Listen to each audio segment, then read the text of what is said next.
So when you're mindful of your inputs, you'll find yourself with more peace and more focus and more energy to live the life that you were meant to live.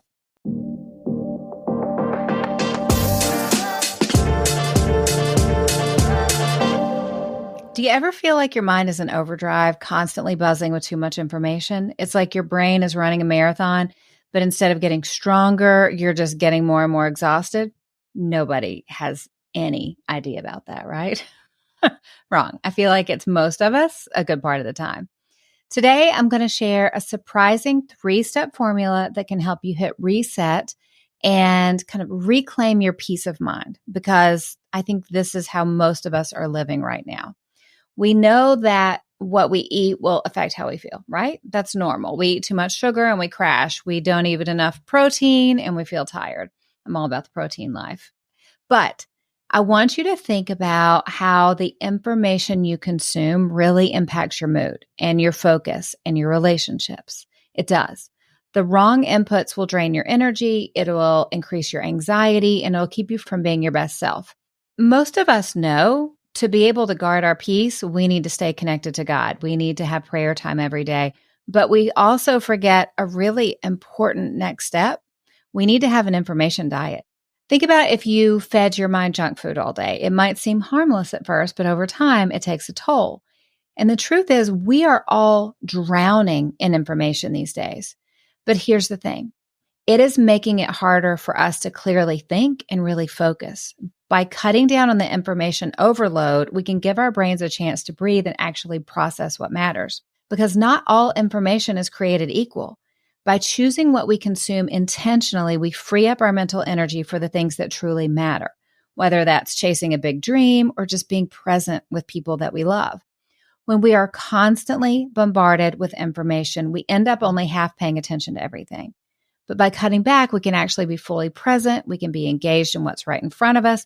We will be happier. We will feel more content instead of always feeling like we're missing something or we should be doing something or what's happening in the world. As we know, what we've talked about over and over and over again, our daily habits do shape our lives, including how we consume information. By setting up really healthy habits around what we let in our minds, we can avoid falling into the trap of endless scrolling, which, turns us into comparison.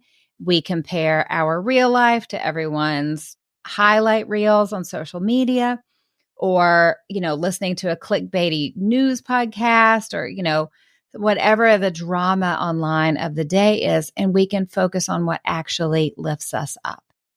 Because time is precious. We don't have a ton of it, and we don't want to waste it on information that doesn't serve us well. But by being more selective with what we let in, information diet, we free up time, we free up mental energy for what matters, whether that is relationships or work, or just having a good time enjoying life, or being able to relax enough to enjoy life. So let's get to it. 3 steps to start your information diet. Number 1, choose your inputs wisely. The first step is to be super intentional about what you allow in your mind. Think about your mind like a sponge. What do you want it to absorb? If we're not careful, it's easy to let negative or useless information soak in, which can leave us feeling overwhelmed or scattered. So I want you to ask yourself 3 questions. Number 1, is this information helping me grow? Many times it's not, right? One of the things that I will do with new coaching clients, if they're working on different ways to start marketing their business, is I will realize they're listening to like 5 or 6 different marketing podcasts every week. And they're like, should I have a chat bot? Should I do this? Should I do that? None of this stuff is even relevant to their industry or the business they're doing, but they're listening to so much. They always feel behind. They always feel like they should be doing more. They're always like getting sold a bill of goods on how this one thing will transform your business. So one of the first things we do is I go, hey, we're going to go on an information diet. And we're going to listen to one podcast that is most helpful. It's not that you have to put those other ones off forever, but right now let's just listen to one because you're in information overload. So that first question, is this information helping me grow? Find the highest quality information sources you can. Don't try to find 8 of them all at once or it will be overwhelming. Number 2, does this bring peace or cause stress? I mean, hello, news. I have said before, set 15 minutes to read all your bookmarks and read all the articles that you want every week. It doesn't have to be 15 minutes a day or an hour a day. Think about, does this activity of consuming information here bring peace or does it cause stress? And then the third question is it aligned with my goals and values?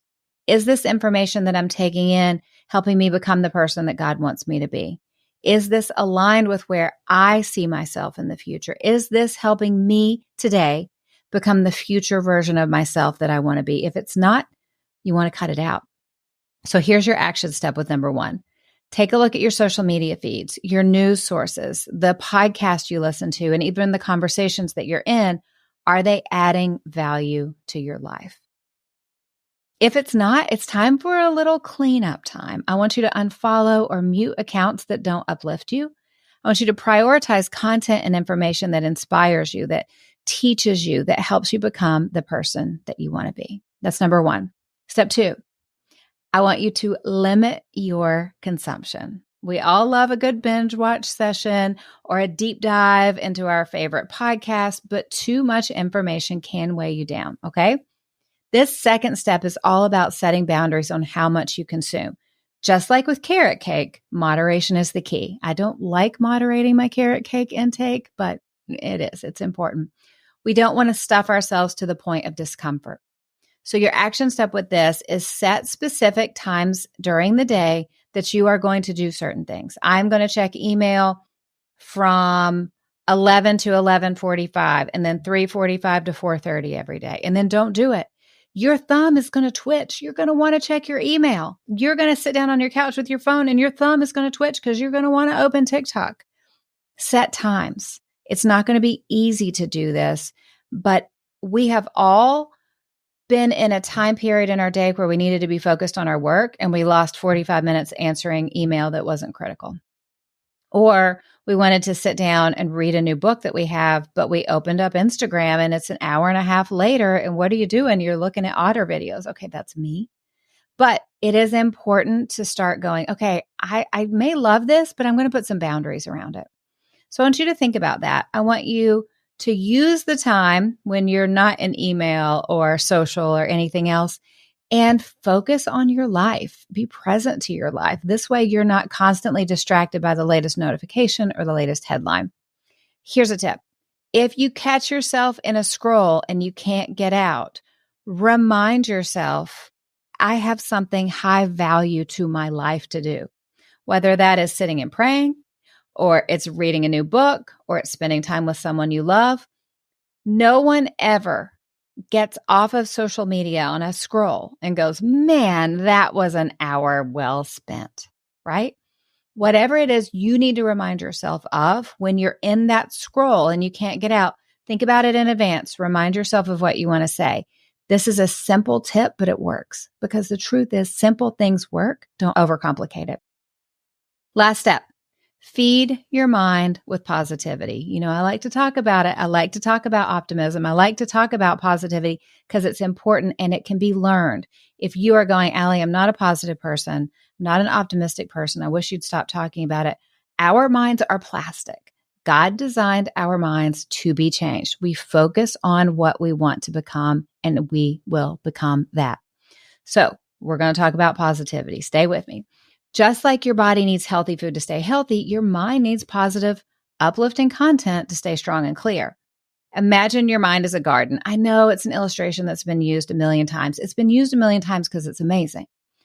What you plant in that garden, in your mind will grow. If you fill it with good things, you will reap a harvest of peace and focus and happiness. That's the way our brains work. So here's your action step.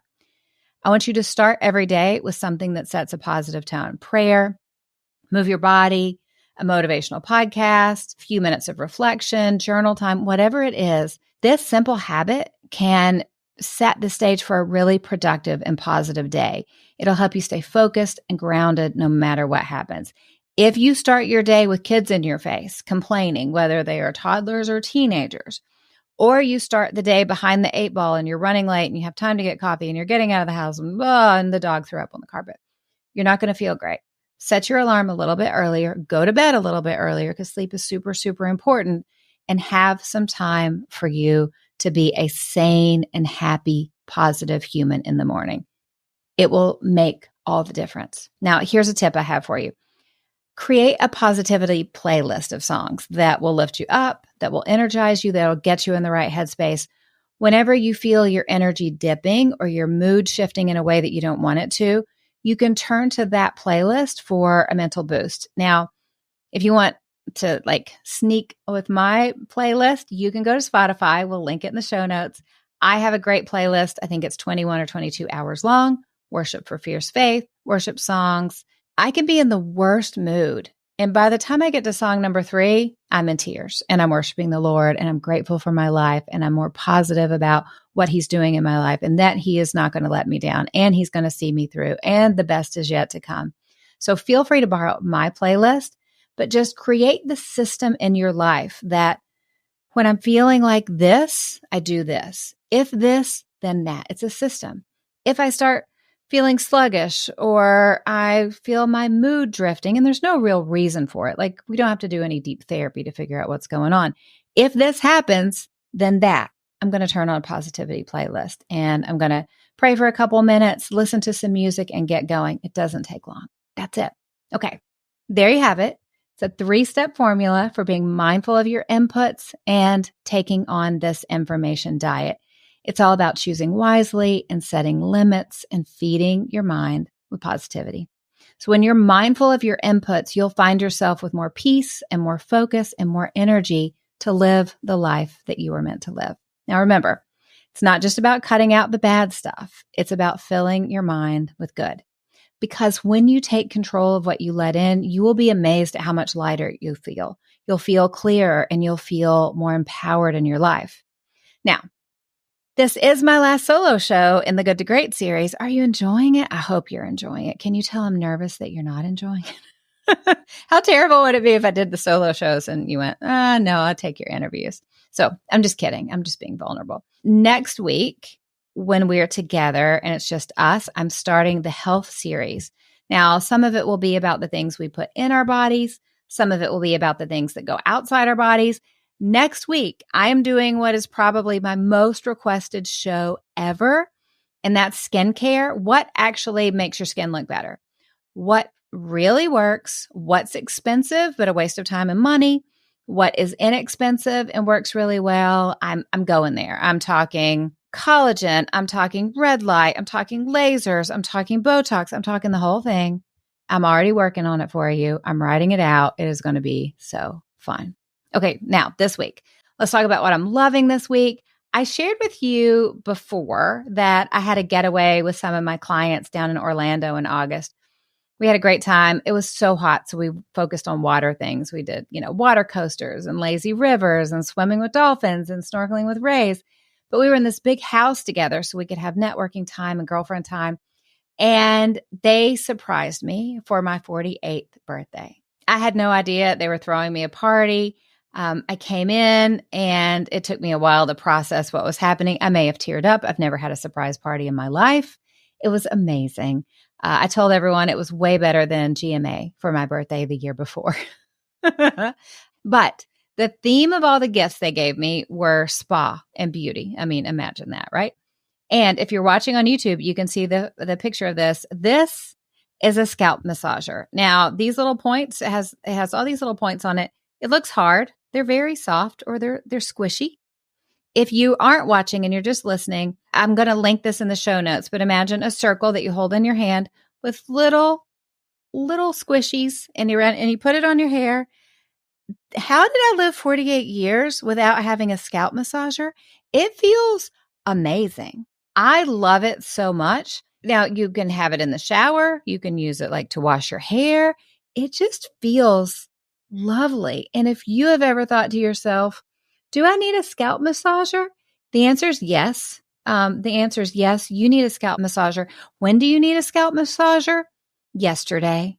It is delightful. I give it all the stars out of all stars. Second thing I'm loving this week, season 3 of the most precious, wonderful show in the world, Only Murders in the Building. I talked about season 1. I talked about season 2. And I'm back with season 3 because it's amazing. If you haven't started watching it yet, don't start at season 3. Go to season 1. Don't dive in. It's on Hulu. It has Martin Short and Steve Martin and Selena Gomez. I want Martin Short and Steve Martin in every show from now on. Now, I've always loved Steve Martin, and I've always found Martin Short to be a little much, right? But in Only Murders in the Building, he is the perfect amount of Martin Short. He is delightful. So the seasons are short, the episodes are short. It is a really good time. It's super fun. It's well done. Tons of celebrity cameos. It's just a fun show. So is that a good use of your time on your information diet? Absolutely. Because 30 minutes, tight episodes, really well done, going to leave you in a better mood than when you started. I promise. Okay. Now, what else am I happy about? I'm happy that you're here. I'm happy that we have this time together every week to invest in ourselves, because an investment in you is an investment to the success of everybody who needs you to be doing well, emotionally, physically, spiritually, all of those things. An investment in you is success for everyone, because I believe in what's inside of you. I believe in your dreams, and I know you're making an impact on this world for good. That's why you're here. That's why we do this. We're trying to learn something new every week that's going to help us get healthier and live the life that God has for us. Because God created you to stand strong and bring something special and unique to this world that only you can bring. I love that I get to coach and equip you every week. So keep stepping up, keep showing up, keep loving well, because you know the truth. You cannot break a woman who gets her strength from God. I hope you have a great day, and I'll talk to you again soon. Information diet. That's not how I want to phrase it. Harmless at first. Yeah. That's not a good segue. And we're out. Cut. That was a short one.